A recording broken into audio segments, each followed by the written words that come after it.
What's up guys, and welcome back to the video. Before we get started, I just want to do another quick shout out to the XWING clan, the Rebel Alliance. They're doing a lot to help this channel get started, and they're very generous. So if you guys are on NA and you're looking for a clan that fits every player type and will stay with you while you grow, definitely check them out. I'm going to put their Discord link in the description for you guys. Moving on to the video, this one's about the Minotauro. It's a review, but I also have some really exciting gameplay coming up. Two pretty good games. The second one is absolutely phenomenal, so if you're interested in watching good gameplay or exciting gameplay, you'll enjoy that.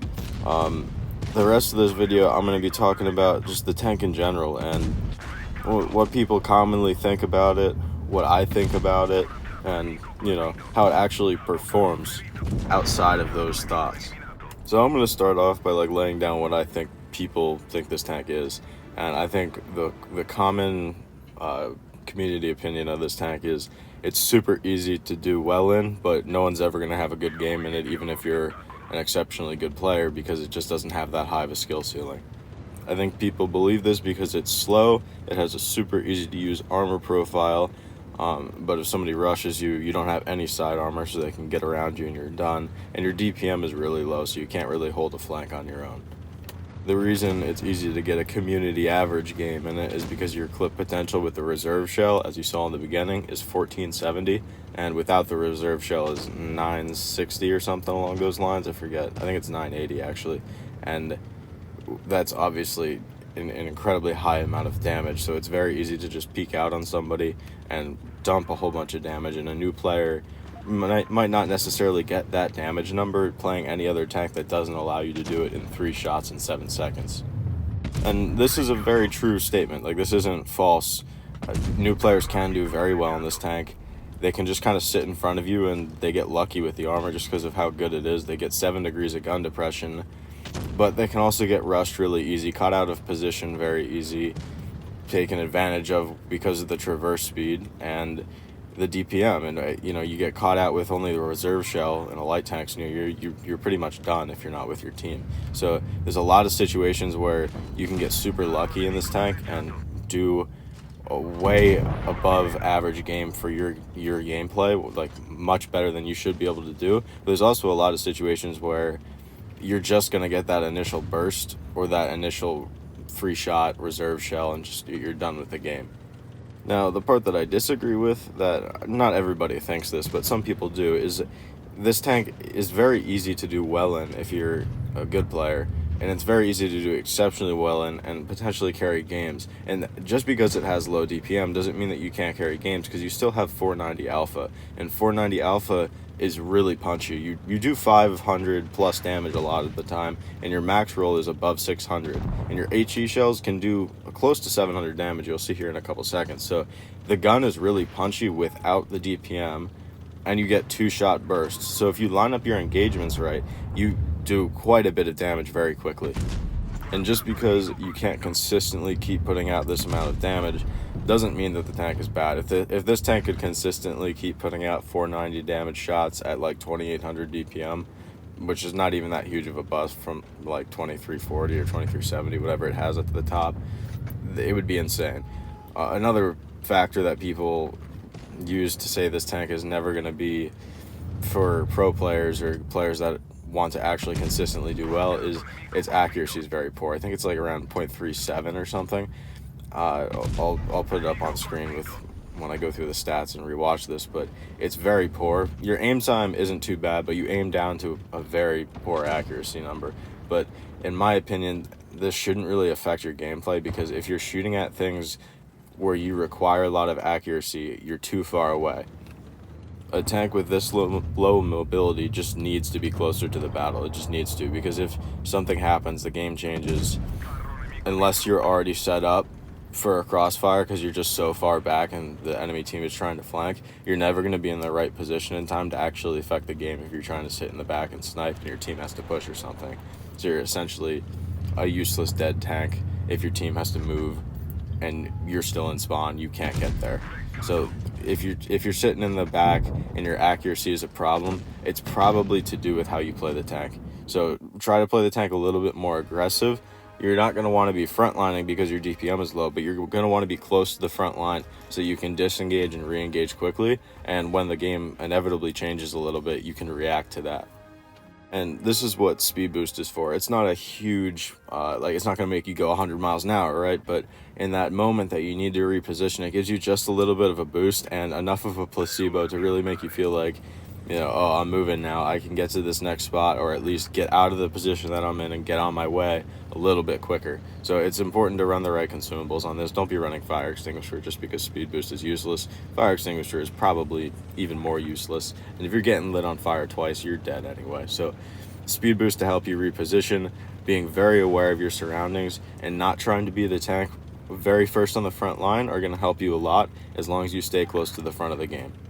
So earlier in the video, I promised an exciting game, and here it is. So we're going to start out with my whole team except for one light tank and one heavy tank camping. You can see on the mini-map, there's 4 tanks sitting behind that one house with the bushes on either side. And we have a heavy tank going up into the town, which if I were in his position, sure, I'm up here, he can do that, but even I'm overextended and I'm technically covered initially by all of them. The light tank is in a great position because he can just get out of there and spot anything that's coming. So we're kind of set up okay, as okay as we really can be with 4 tanks that are essentially AFK at the start. So I'm going to stay here on the left side of the cap circle, because if I'm on the right side of the cap circle, when these tanks come through the medium side like that, and they come up on the other side of the bridge, they can put me into a crossfire, and we really want to avoid that, especially in a tank that doesn't have a full turret and is very slow with no side armor. So we're just trying to remain out of a crossfire by using this position. And it's sheer luck that I'm in a good position to receive them here, because they could have gone down, and then I wouldn't be as of good as a position because I'd be way too close to the front line. As I explained before, that's not the best option for this tank, but I could reverse out the way I came with 4 tanks behind me, so it's not really that big of a deal, because if I just reverse down the lane, this little depression that I'm in, 4 tanks are behind me. Realistically, if somebody comes after me, they're dead, no matter how bad those players are for sitting in spawn the entire game. So that's the reason that I chose my initial positioning. Now you can see that they just have medium side because nobody's done anything about it, and that light tank can't stay there. He's trying to clean up on the stuff that I'm doing. Now I'm going to wait for the 183 to poke out, and I'm going to try to get some shots into him. And then after that, I'm going to try to go through the town, because if I sit in the middle like this, they have a few tanks unaccounted for, at least 1 tank unaccounted for. And if they sneak down through the town, and I'm sitting here, and then the enemy team starts to flank and all that, I'm in big trouble because I'm in the middle of everybody. So I need to start backing up. So I dump my reserve shell, which is okay if you know you're not going to get rushed, because this tank takes so long to reposition. That 20-second reload it's bad, but by the time you get to the position, you're going to be done with it. So there are times and places where you can use the reserve shell and be okay. Obviously, I didn't get the hit in, which kind of sucks, but don't be afraid to use it just because everyone's like, oh, it trashes your DPM. Yes, it does, but in some situations, like the E5 clip at the very beginning of this video, if I didn't do that, I would have taken way more damage just to save my DPM. What's more important at the end game, your hit points or the fact that it took you 20 extra seconds to kill a tank and received no extra damage in return? But anyway, don't go around being that one guy that's just dumping reserve shell into everybody. Weigh your risks and rewards with it. But as I said, here's the tank that was unaccounted for. We pushed up, got 2 shots into him. We're not going to rush this engagement. We're going to take it slow. We're going to load up our 2 shots, take our 2 shots, and then once we know we can kill him, we're going to go in for him. While we're doing this, we don't really have to worry about anything, because as long as we face our front to him, he's going to struggle to penetrate as long as we just wiggle a little bit. He definitely can, but the armor is good enough to pretty much rely on in this situation. And I'm a little bit worried about the 183 pushing up, which he actually does. Turn my turret back just in time to not take like 1500 damage for that, and I get the shot in, so that kind of makes up for missing that reserve shell earlier. But now, in our best interest would be to load up both of these shells and then deal with the 183. And as we dealt with, we took our time dealing with that E4 and this 183, you can see our spawn is about to fall. We have 2 tank destroyers in there right now, 4005 and a 268. 4005 is not going to last long. He has no armor at all. Now the 268 is hold down, and if he plays this right, he can get a lot done from that ditch in there. And if I get to this position and I can support him, he can do quite well from down there.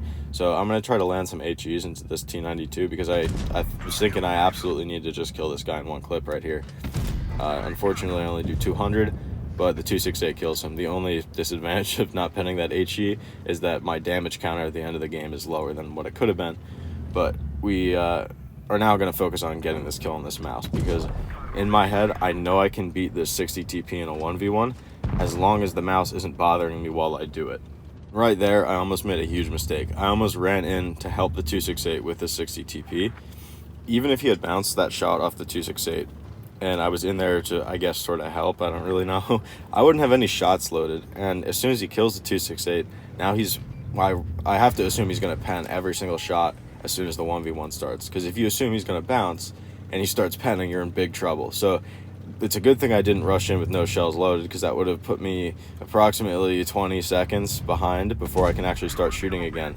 And as you can see, like we were talking about the accuracy before, even when you're close in, you can miss shots, especially when you're driving and your aim's not very good anyway. So, you know, you got to be ready.